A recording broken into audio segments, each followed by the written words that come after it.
Who did you say was looting this temple? he asked Hagbard. The Illuminati. The real force behind all communist and fascist movements.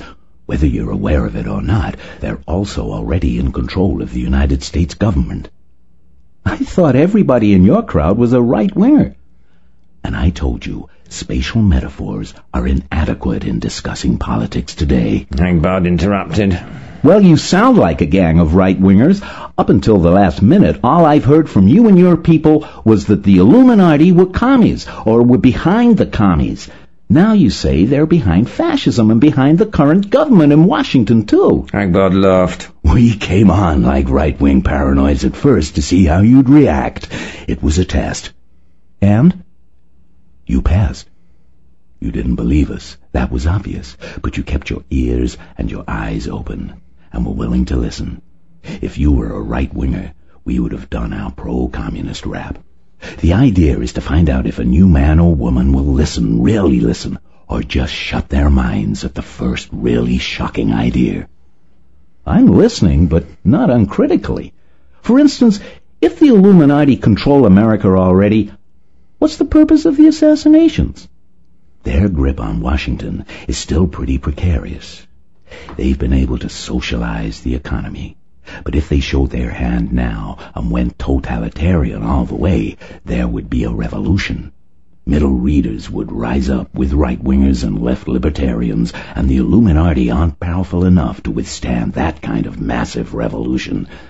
But they can rule by fraud, and by fraud eventually acquire access to the tools they need to finish the job of killing off the Constitution. What sort of tools? More stringent security measures, universal electronic surveillance, no-knock laws, stop-and-frisk laws, government inspection of all first-class mail, automatic fingerprinting, photographing, blood tests, and urinalysis of any person arrested before he's charged with a crime. A law making it unlawful to resist even unlawful arrest. Laws establishing detention camps for potential subversives, gun control laws, restrictions on travel. The assassinations, you see, establish the need for such laws in the public mind. Instead of realizing that there is a conspiracy conducted by a handful of men, the people reason, or are manipulated into reasoning, that the entire populace must have its freedom restricted in order to protect the leaders. The people agree that they themselves can't be trusted. Targets for assassinations will be mavericks of left or right who are either not part of the Illuminati conspiracy or have been marked as unreliable.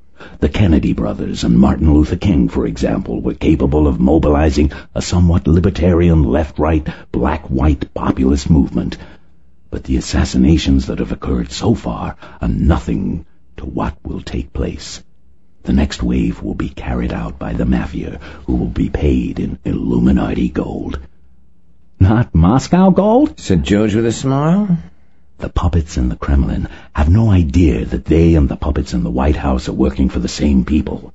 The Illuminati control all sorts of organizations and national governments without any of them being aware that others are also controlled. Each group thinks it's competing with the others, while actually each is playing its part in the Illuminati plan.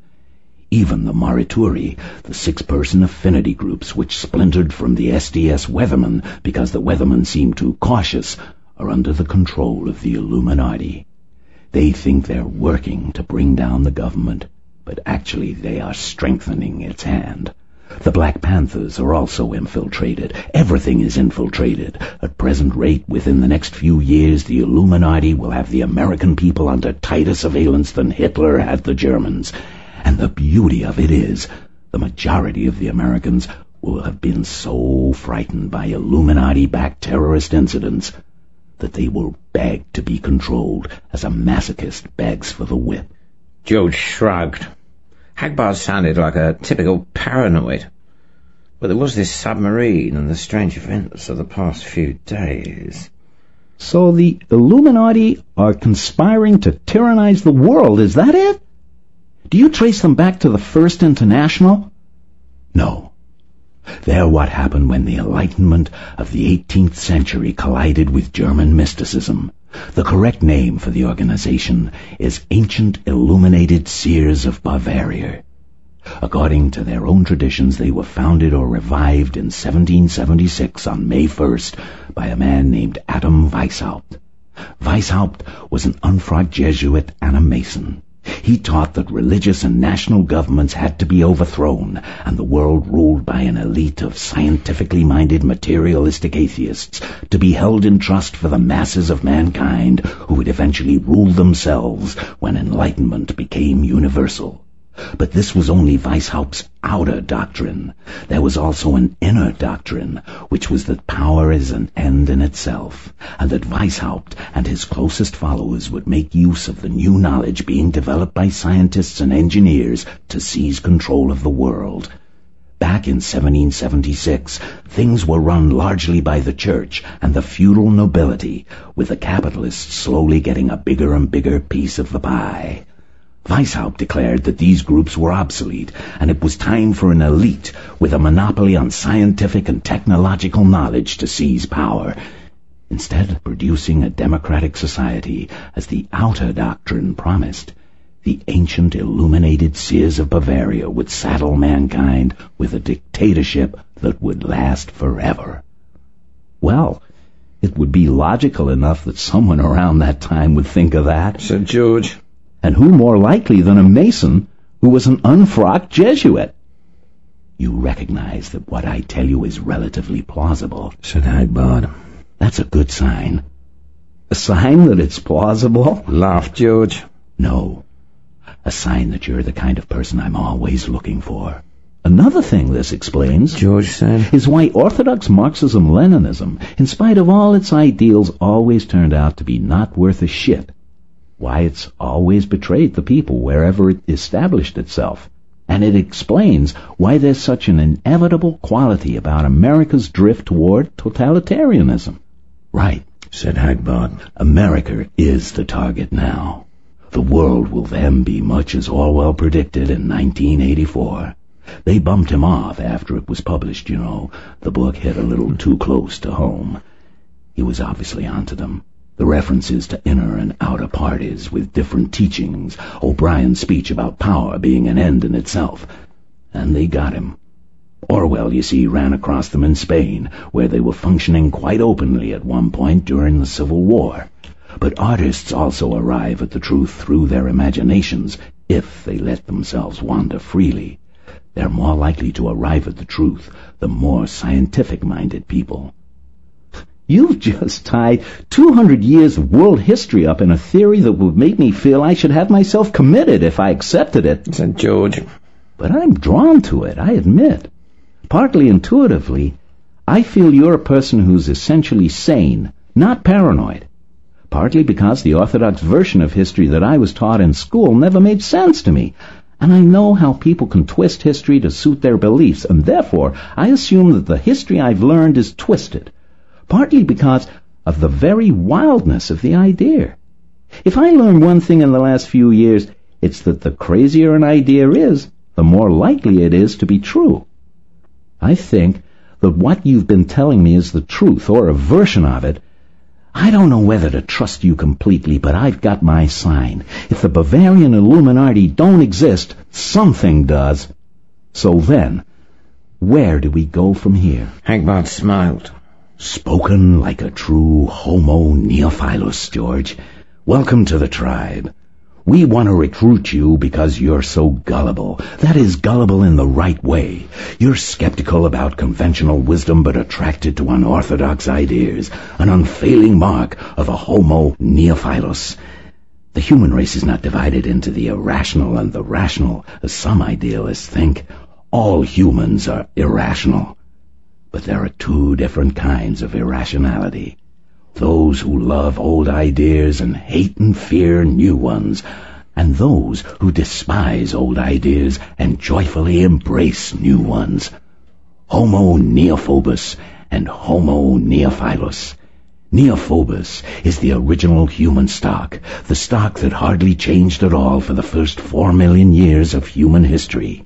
Neophilus is the creative mutation that has been popping up at regular intervals during the past 1,000,000 years, giving the race little forward pushes, the kind you give a wheel to make it spin faster and faster.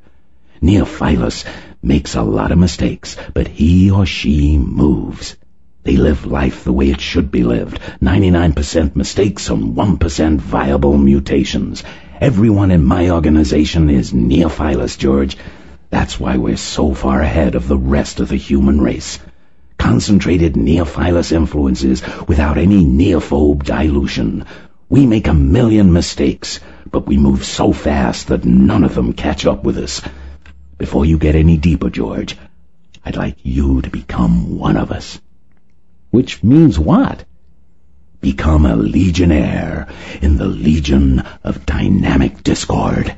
George laughed. Oh, that sounds like a gas, but it's hard to believe that an organization with an absurd name like that could build anything as serious as this submarine or work for such a serious end as foiling the ancient illuminated seers of Bavaria. Hagbard shook his head. What's serious about a yellow submarine?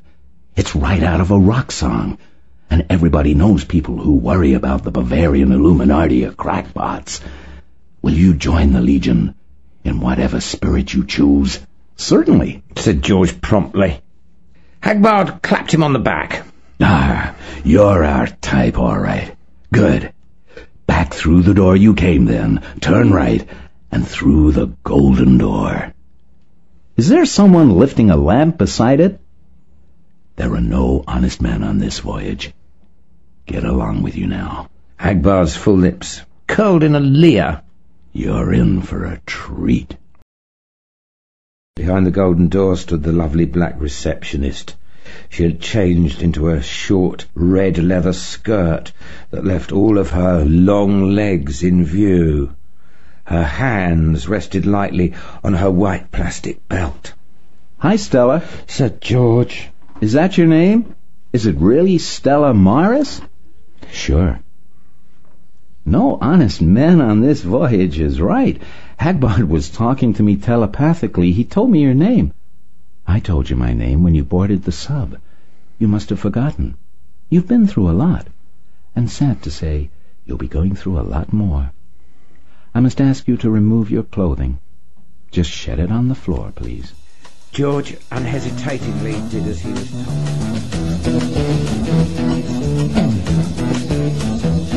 You know the day destroys the night, night divides the day. Try to run, try to hide, break on through to the other side, break on through to the other side, break on through to the other side, yeah.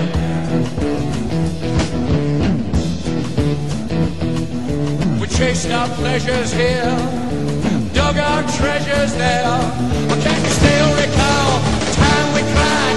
Break on through to the other side, break on through to the other side.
We go